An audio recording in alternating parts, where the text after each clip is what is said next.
Hello guys, welcome back to this channel. In this video I'm going to talk about hardpoint and how to play it. Now there are three types of players. There is objective players, there's a slayer, and there's an anchor. So I'm going to start off with objective, and then I'm going to go through slayer and anchor. So the way you want to play the hardpoint is, I'm going to start off with, you should know where the hardpoint is for all the maps, because for an objective player you want to know where it is so you can be in it or break the hardpoint. And the slayer, what he wants to do is be around the hardpoint to kill anyone that gets close to it. And the anchor wants to spawn the team closest to the hardpoint so they can get the hardpoint earlier or break it to get the most out of 60 seconds in the hardpoint.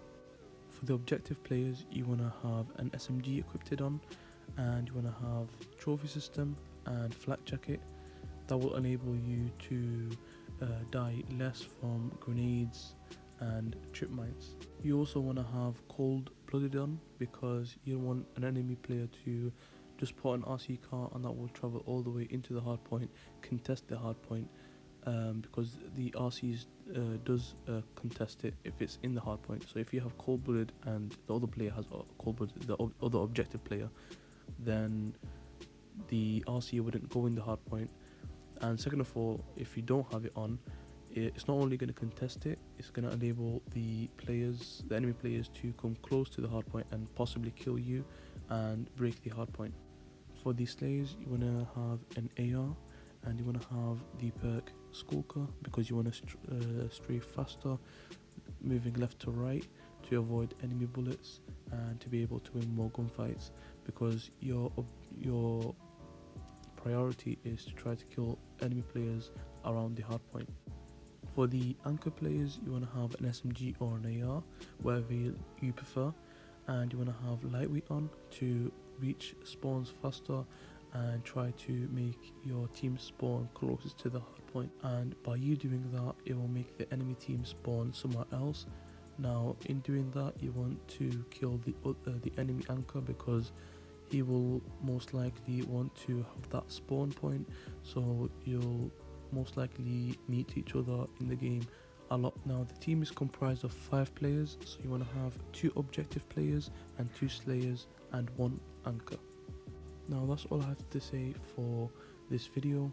Now I just want to mention something quickly, that if you play the game more, then you'll know the spawns where they are for each map. The reason I'm not saying it, because it's just too long for me to say it, and that's why. And if you're playing with a team, then I recommend you using communication, like using mics. But if you guys don't use mics, then use in-game chat, because communication is the most important thing when playing Call of Duty. Like, you don't see anyone playing COD like in professional level that does not communicate. You have to tell your players where the enemy are and when to move, and just things like this, because you want to have everyone on the team on the same page. For example, yes, all the players may know when the hardpoint is going to change it or anything like this, but telling them when, because they might want to do something else, or they might be focused in a gunfight or anything like that. So if you remind them, then they'll be all on the same page, having the same objective. One last thing I wanted to mention was that if you are playing solo, you probably need to rotate between the roles to best suit your team. For example, I had teammates where 3 of them would sit in the hardpoint, and therefore in that scenario you would want to get off the hardpoint and be the slayer. And you might have people playing objective and slaying, so you have to play anchor, which is really important. All the roles are important, and if one role is not done properly, then the hardpoint is most likely to be broken, and the enemy team would have that hardpoint. I hope you guys enjoyed this video, and I hope it was useful. If you did, then make sure to like, comment down below, and subscribe to support this channel, and click on the video on the screen to watch the next video.